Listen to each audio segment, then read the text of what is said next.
Just before anything, and it might come off wrong for saying this stuff here, but I just ask you to listen to me, okay?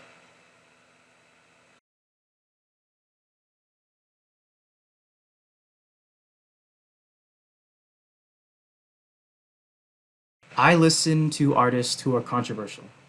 I listen to and enjoy music written and produced by people who might have done actions that many of us today consider morally unacceptable. Maybe they might have been involved in a scandal. Maybe they might have endorsed a lifestyle that would have been harmful to other people. And something that we see a lot today is maybe they might have even physically or sexually assaulted a woman or even any other person for that matter. But then again, so do you. You also listen to artists who have done controversial things.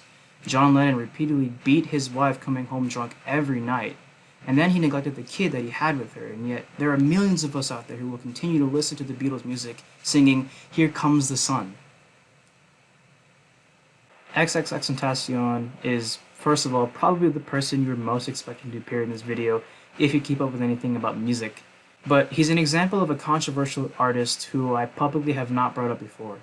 For the uninformed, XXXTentacion, who I'm going to refer to as just X now because it's much easier on my tongue that way, was a former Florida native rapper who was known for his intense lyrics and musical production behind his raps, who died about a year ago from the date of this release.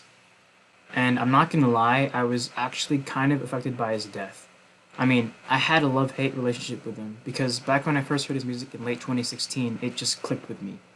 Listening to it now, it probably isn't something for everybody, but it was definitely something for me. And then I heard about all the terrible, strange, seriously messed up things that he did to his ex-girlfriend Geneva, and I just started hating him.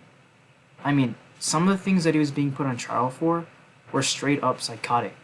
I just vowed to never listen to his music again, because I've always made the same spill about Chris Brown, a known woman beater who, back in 2009, pleaded guilty to felony assault of his former girlfriend Rihanna.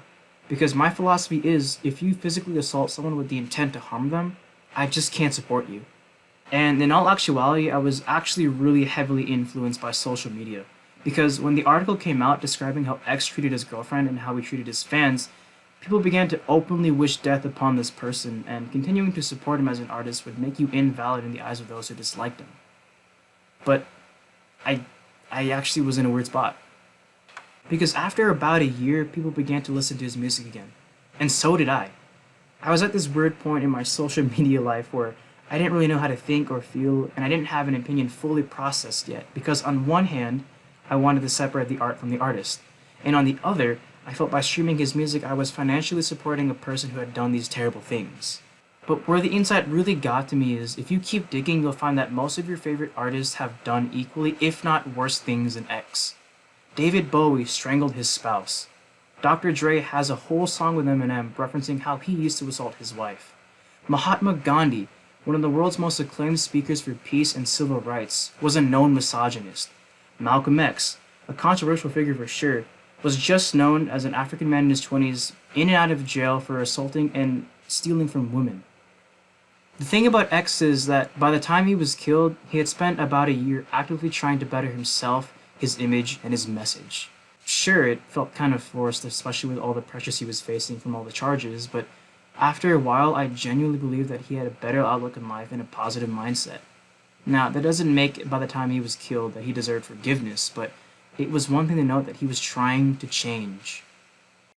I don't believe you can simply write someone off for their mistakes anymore, because if you were to hold a camera at any given person for long enough, it's going to be difficult to avoid a moral dilemma when they speak their truth. Even though artists like X hurt people in his past, I'll continue to listen to his music because of his attempt at redemption.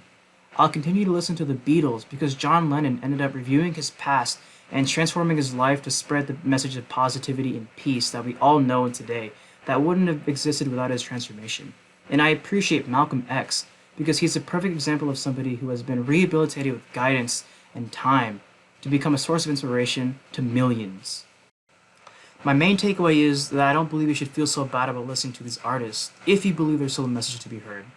The best way to treat these people who listen to this music and the artists who make them are like any other person you would. Flawed human beings with consistent questionable actions.